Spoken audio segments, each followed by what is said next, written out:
महिला शेतकऱ्यांचे सक्षमीकरण या विषयावर आयोजित आजच्या या चर्चासत्राच्या निमित्तानं आपण सर्वच जण इथे जमलेलो आहोत।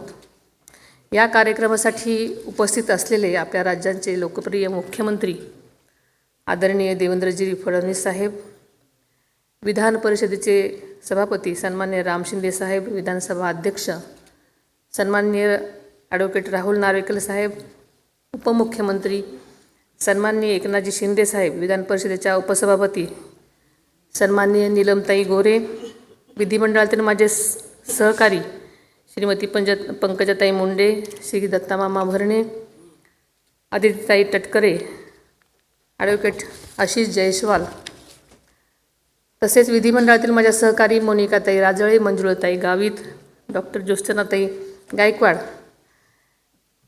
MS स्वामीनाथन रिसर्च फाउंडेशनच्या डॉक्टर सौम्या स्वामीनाथन, डॉक्टर नित्या राव, उपस्थित सर्वच सन्माननीय मंत्री, विधानसभा व विधान परिषद सदस्य, मंत्रालय आणि विधिमंडळातील सर्वच अधिकारी व कर्मचारी वर्ग, सर्व पत्रकार व मीडियाचे सर्वच प्रतिनिधी आणि माझ्या बंधू भगिनींनो, सर्वप्रथम मी आपल्या सर्वांनाच जागतिक महिला दिन आणि आंतरराष्ट्रीय महिला शेतकरी वर्षाच्या मनापासून शुभेच्छा देते।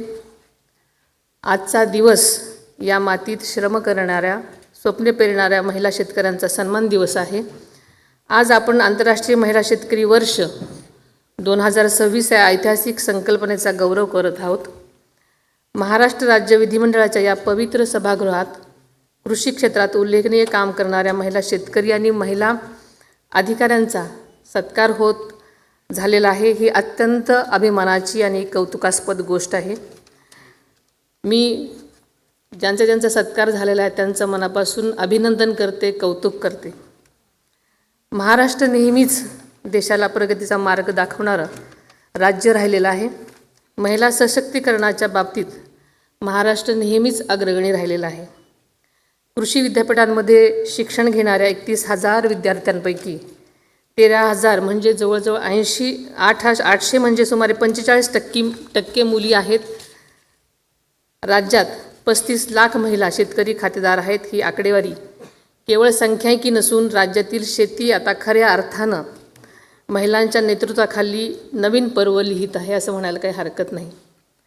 महाराष्ट्र शासनाचं एक स्पष्ट धोरण आहे की महिला सशक्तीकरण हेच कृषी समृद्धीचं सूत्र आहे। म्हणूनच कृषी विभागाच्या योजनांमध्ये आपल्याला माहिती आहे की महिलांना प्राधान्य देण्यात आलेलं आहे। कृषी योजनांमध्ये किमान 30% लाभ महिलांसाठी राखीव ठेवण्यात आलेला आहे। PM किसान योजनेमधून सुमारे 18 लाख महिला शेतकऱ्यांना आपण पाहतोय की लाभ मिळत आहे। MahaDBT पोर्टलवर जवळजवळ 22 लाख महिला शेतकऱ्यांची विविध योजनांसाठी निवड झालेली आहे। या योजनांमुळे महिला स्वावलंबन, आत्मविश्वास आणि नेतृत्वाच्या त्यांना संधी मिळत आहेत। सन 2026च्या अर्थसंकल्पाने महिलांच्या सक्षमीकरणासाठी नवदालन उघडलं आहे आणि ग्रामीण महिलांना आर्थिक बळ देण्यासाठी राष्ट्रीय ग्रामीण आजीविका अभियान अधिक मजबूत करण्यात आलेलं आहे। आपल्याला माहिती आहे की लखपती दीदी अभियान अधिक व्यापक करून लाखो महिलांना आर्थिकदृष्ट्या सक्षम करण्यात येण्याचे प्रयत्न महाराष्ट्र सरकार करत आहे। तसेच नमो ड्रोन दीदीसारख्या योजनांमुळे महिलांना आधुनिक कृषी तंत्रज्ञानाचा वापर करून शेती सेवा देण्याची संधी। ABP माझा, उघडा डोळे बघा नीट।